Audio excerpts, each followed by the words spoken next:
You are listening to the Prosper Law Podcast. Learn how to reduce stress, have more time, and make more money. Come on in. I'm Greg McCollum, and I built a 7-figure criminal defense law firm. I formed Prosper Law to show criminal defense law firm owners who are desperate for success how to grow from under $200,000 to $1 million and beyond. Hi, today I'd like to talk about your personal style. In other words, what are you projecting out into the world? And in this instance, I'm talking about you as a lawyer. And what's your personal style? What's your brand? Now, in a previous podcast, I think it was, that I talked about what is your law firm location and how it appears in your physical office. What does that say about you? And what does that project? Is it projecting and conveying a message that you want it to convey, or are you just doing it by default?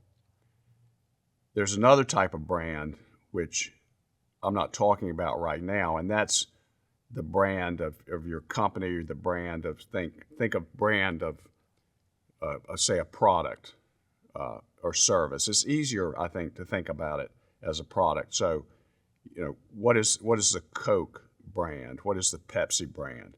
And what does the product look like? We all know what a Coca-Cola looks like.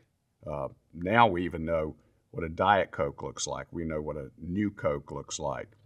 The can of the Coke, we know what a McDonald's looks like, even though that's actually evolved and changed. And so that's the brand. What does it look like? What are the colors? What are the font? And those things stay 100% consistent. They don't change. So there's the location and how it's attracting and repelling clients. That's one topic. The other topic is what is your brand? What is the brand of your law firm? What's the name of your law firm? In your sign, in your business cards, and if you give away pens with your name on it, anything it is, what color is it? What's the font?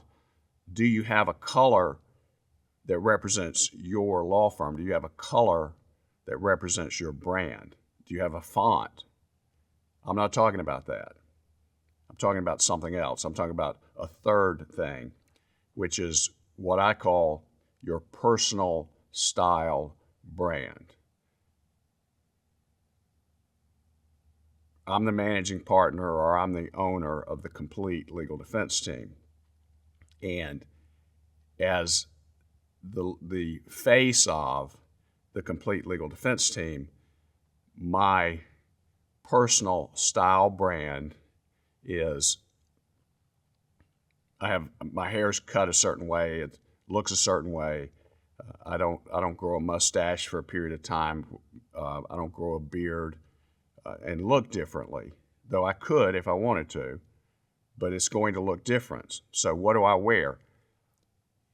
In my law firm role, in my lawyer role, if I go to court, if I give an interview on television, if I shoot video for marketing, anything the public is going to see or my colleagues are going to see with me functioning in that role, I wear the same thing every time.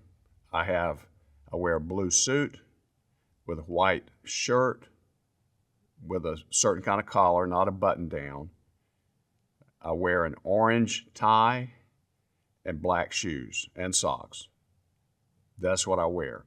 So if you go to my law firm, Complete Legal Defense Team, and you look at my website, if you look at my videos that I've made, if you look at anything, I'm going to be wearing the same thing. That's my personal style brand. Now, that's just the one that I chose. And it's just a look. And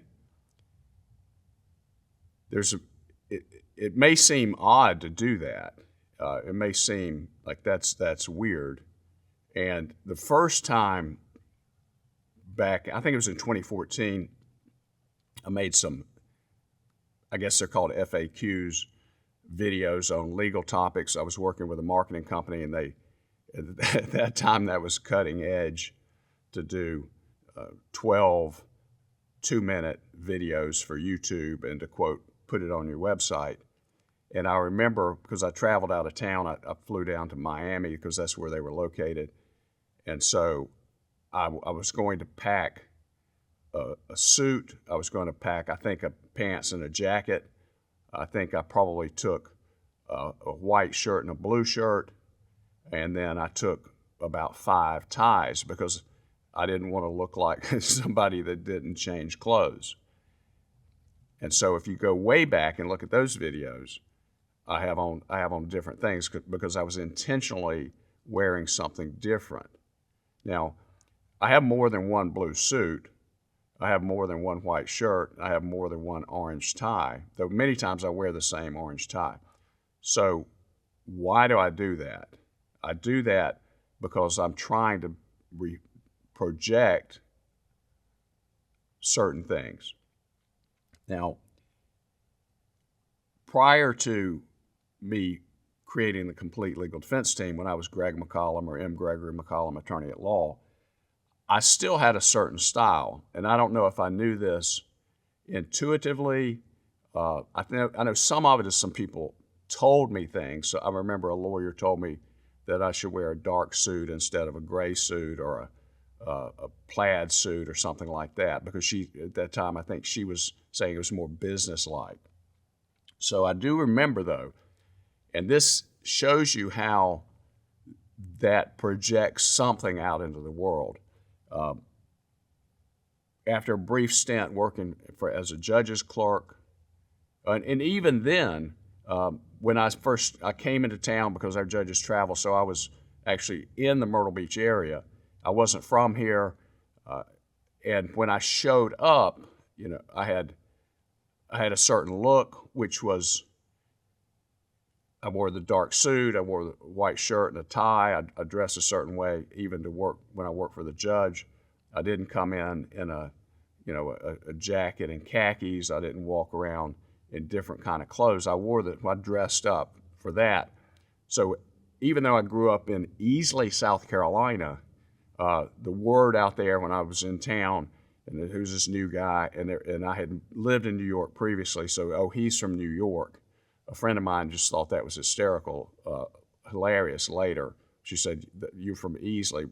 We thought everyone said you were from New York City. So then when I got a job at the public defender's office, I wore the same thing. And I remember my friend Johnny Price, who's a lawyer in Charleston, a personal injury lawyer, who's a very good friend of mine. When I got the public defender job, he said, "Greg, whatever you do, dress like a lawyer, dress up, wear a suit, keep your hair cut," because he said that in his experience, public defenders, for whatever reason, tend to let that slide and literally start looking like their clients. So I've been to a lot of public defender conferences, and that's not untrue. So in the public defender's office, I remember it was me, another friend of mine, and we didn't look like public defenders. My friend was this tall, nice-looking black man, and he would wear double-breasted suits with a nice tie, certain kind of shoes. He always wore cufflinks and that sort of thing, maybe like a gold bracelet or something. And I had my look, and that's what I wore as a public defender. And I remember an older lawyer there, his take on it was, how did the public defender get these guys? It was kind of like in the movie when they say, "Who are those guys? Who are those guys?" And that's what he thought. Now, it wasn't from watching us in court. It wasn't from talking to us. It wasn't from our legal ability. Just our appearance, just our look, just the consistency of it. it made him think we were better lawyers. We were more competent. We were something that he did not expect in the public defender's office. When I left there and I went to the district attorney's office, I had the same thing. Now, I didn't have my style brand that I have now for Complete Legal Defense Team, but I was wearing dark suits, white shirts, silk ties. Back then, I think I would either wear it, have some kind of like design on it based on what was in fashion, whether it's paisley or whatever, or spots. And then I kind of moved into, I think they're called silk rep ties, or like Ivy League ties or something like that. So I would have on the stripe tie where the stripes go across it. There's a certain name for it. And white shirt, dark suit, black shoes. That's what I wore. And I remember my dentist, even to this day, when I was in his office, he always used the IBM reference, because he's kind of mocking me, or saying, there used to be this company. He's telling his hygienists that are old enough to know that IBM had these rules. They made their sales reps, they made their executives dress in dark suits. They had to wear white shirts. They had to wear a certain kind of tie. They all looked the same, and that was the IBM brand, very buttoned down, very businesslike. So to this day, he still comments on that, laughs about it, kind of mocks me. But it also tells him certain things about me. And one is that it projects certain things. This person is buttoned down. This person is serious. This person is diligent. This person is competent. It projects those things. Even to the extent that when I worked in the DA's office, the cops and other people that knew me, because of the way I dressed and because of the way I appeared, they thought I was running for office. They thought that my goal was to run for office at the appropriate time, be the elected district attorney, and move that way. I had no intention whatsoever of running for the district attorney's job. People have actually approached me about that. To this day, they still do that and say, you should run, you should run. I'm not running. That's not what I want to do. But why are they doing that? It's because, and it's not just because of the way I dress, and that would be silly, because if I didn't have any skill set, or I didn't have any judgment or anything like that, they wouldn't think that. But in the beginning, they thought that just because of the way that I appeared. Now, when I went into private practice as M. Gregory McCollum, attorney at law, I did the same thing. And I remember I would be, stopping at a convenience store, or run into somebody at the dry cleaner or something like that. And lawyers would constantly, that I see in there, and they might be wearing jeans, they might be wearing shorts, or they might, because they were just working in the office that day. And so whenever they saw me dressed up, dark suit, white shirt, tie, maybe I had on a blue shirt, but I had on something. Maybe I had on a striped dress shirt at that time. But they would comment and say to me, oh, you must be working today. Oh, you must be working today. Versus someone who was dressed casually, wearing sweatpants or something like that, then the assumption is, oh, you must not be working today. And so I even remember one time, because there was this lawyer I knew who was, I don't know, I don't think he was semi-retired, but he kind of had not off the grid, but he kind of had a lifestyle of, he wasn't really bearing down and trying to grow his practice or anything like that. He had his client base, and he would be in the misdemeanor courts and things like that, and he might show up You wouldn't see him in court in jeans, but around town you see him in jeans and a golf shirt or something like that. And he didn't look bad. Or when he went to court, he just wore kind of whatever he found in the closet that day, maybe a jacket and some pants or something like that. And I remember one time someone had come up to him in misdemeanor court who needed a lawyer, who needed a criminal defense lawyer, who was looking for that, and they asked him, and I don't know if they wanted to hire him or not, but I remember him walking them over to me and saying, "Hey, Greg, this person needs a lawyer for this or that." And he said to the person in front of me, based on the way I appeared, "This is what a real lawyer looks like." And I can't remember if the person hired me or not, but it had that effect. So in what you're doing, you have a personal style brand. You are projecting something. Now, again, I'm not saying that everybody should dress like an IBM salesman, okay? And I'm not saying that the public defenders should look like they just stepped out of GQ magazine or something like that. All I'm saying is, what is your style brand? Whatever it is, I'm just saying be aware of it. And if you want to change the way people treat you, change the way how you appear to people, if you want to be successful in a certain way, it's affecting your life. It's affecting your clients. It's affecting your business. It's affecting where you're headed and where you're going. Now, if I stop back and back up a little bit and think, well, Greg, that's ridiculous that you always wear a blue suit and a white shirt and an orange tie. That's just ridiculous. If you're trying a case and you're wearing the same thing every day, that's just ridiculous. And maybe there's something to that. I have never gotten any kind of negative feedback. And what I'm talking about is probably even more extreme than just presenting yourself in a certain way.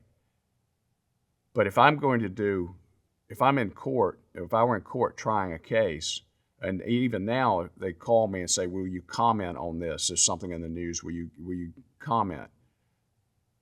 First thing I say to them is, "Do you want to do an on-camera interview?" Because I don't want to do it over the phone. I want them to either come to my office, set up, and do an interview, or I tell them I'm willing to go to the TV station. It's not far from my office. But I want an on-camera interview. The way my work day is now, but half the time I'm not even in the office. But when I'm in the office, there's certain things I wear. It's not the same thing as my personal style brand, but I won't talk about that right now. But hanging on the back of the door, is an extra blue suit and white shirt and an orange tie on the bookshelf.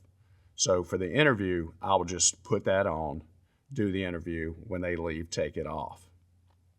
So if you think about this, and this also applies to people, famous people that you know, but also if you just look at when you see something and think about like Superman. Superman didn't have different color capes. Superman wore the same thing every time. Batman wears the same thing. Charlie Brown from Peanuts wears the same thing. You see it everywhere when you start to observe it. And even I think David Letterman wore the same kind of colored jacket and shirt every time. It builds the brand. Now, also, there's another thing, and this is just a side point, There's another thing called decision fatigue. And Steve Jobs had a look. He wore the black turtlenecks. I read somewhere that some Japanese designer made them for him. I think Steve Jobs had said he had like 4,000 of those things in his closet. He would wear jeans. He would usually wear some kind of track shoes. And every time you see him presenting a new product, giving an interview, Steve Jobs looked exactly the same. Now, he wasn't wearing a suit. He had his Steve Jobs look. I've read presidents of the United States that, for example, Barack Obama, I can't remember the two sides. He had a brown suit and another color suit. And he wouldn't wear the same tie every time, but he had a certain tie they would wear. If you look at Donald Trump, I'm pretty sure Donald Trump has because I can picture it, has the blue jacket, I think it's a blue suit, and the red tie. And then he's got the MAGA hat that he wears, Make America Great Again, with a red hat. So when you think about it, you don't see him wearing anything else.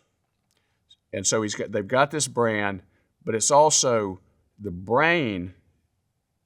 When you try to make decisions, there's this thing called decision fatigue. And so if you're president of the United States, deciding what to wear that day is a decision. And as the stuff I've read and studied about it, your brain doesn't know the difference between making a decision to launch attacks against Iraq versus what to wear. And as you make decisions, studies have shown, as you go through the day, you get decision fatigue, and the more decisions you make, the worse you get at it, and the harder it is. So that's just a benefit or a side bonus, decision fatigue. If you know what you're going to wear, if somebody says, well, what are you going to wear to court in a month, or what are you going to wear for your interview next week, you already know. So you don't have to decide anything. You have it in your closet, there it is, so it cuts down on decision fatigue, which is a real thing. Now, in terms of different kind of brands that you see, a good friend of mine is a personal injury lawyer, and his billboards, he has a lot of billboards, and a lot of his billboards, his logo or his slogan is "Be kind today." Be kind today, and then it says, in other kind of script, and tomorrow. Be kind today and tomorrow, and it's McGuire Law Firm, and that's what it says. You see those billboards, and you see him. He has the reputation of being very nice, very kind, very approachable. And he is. That's exactly who he is. Now, he doesn't even wear suits. I think he has on a jacket, a relaxed kind of look, and maybe an open collar shirt on his billboards, but that's consistent. That's the way he's going to look. Now, if he goes to court, obviously he's going to wear a tie, but he's not trying to look the way other lawyers are trying to look, is serious, they're battle tested or something like that. And most of the time, when he's doing a deposition or something like that, or he's in the office, he's just going to have on a pair of pants and a golf shirt. That's his look. He wants to be approachable. There's another lawyer in South Carolina who's a big-time kind of personal injury lawyer, and he has a picture of him wearing like a coat and tie, like I think a white shirt or something with a tie, and I think the tie might even be loosened, and he's got his jacket hanging over his back. That's what he wants to project. He's got the suit on, he's got the jacket off, it's hanging like over his shoulder. He's holding it like this. And it's consistent. When you see his billboards and the kind of fixed print media type of thing, that's the way he looks. He even has, life-size cutouts of those in the lobby of his law firm. So you walk in there, you see it again. Consistent. It's completely consistent. It's the same. So there are different things that get projected that way. Another lawyer I know who's a friend of mine, because sometimes when you're taking doing a photo shoot or something as a lawyer and you're a trial lawyer and something like that, lawyers think, well, should I smile or should I not smile? Should I frown? And you see this when you look around. And my friend, this lawyer, his face, he's got a serious face, and he's dressed up, and he's looking into the camera because he thinks that it makes him look tough. He is tough and serious, and that somebody doesn't want some, smiling, kind of soft-hearted lawyer. They want somebody to get the job done. So these are different things to think about. And to do it, think about who you are, how you want to project, find that look over time, and then have some consistency with it in your marketing. So in terms of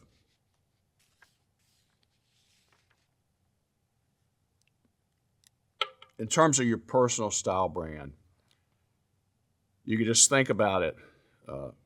Are you just wearing clothes? Or are you projecting something? And you can just leave this to chance and not have a style brand. You don't have to have a style brand. It's not required. But if you're listening to this podcast and you want to grow your law firm and you want to do the things that we say, then it's a factor. And know that it's a factor. And it's something that you can control. It's something that you can be intentional about if you want to. It's something that will change and shape people's opinions of you as a lawyer and how you are and what you are and whether or not you can help them, whether or not you're the kind of person that they respect in terms of your ability to get the results that they want. So you can control this now. This is not super complicated. It's just a matter of figuring out your look, getting clothes and things consistent with that look, and staying consistent. For this to work and for it to have the effect that you want it to have, you have to be consistent. No one's going to notice in the beginning, but over time, even subconsciously, they're going to notice that it's going to affect the way they think about you. It's going to affect the way they respect your ability to help clients. It's going to affect their ability, or it's going to influence their decision in referring somebody to you. And just think about that. Do you have a personal style brand? Is it intentional or by default? And if you think it's valuable and you want to have a personal style brand, then it's something that you can begin working on immediately. It's something that you can do to help your law firm, and something that's not that hard to correct, and check off the list and check the box, and it's done. So something to think about. Do you have a personal style brand, and is it intentional or is it by default? If you want to know more, go to prosperitelaw.com. We show criminal defense law firm owners how to reduce stress, have more free time, and make more money. Thanks for listening.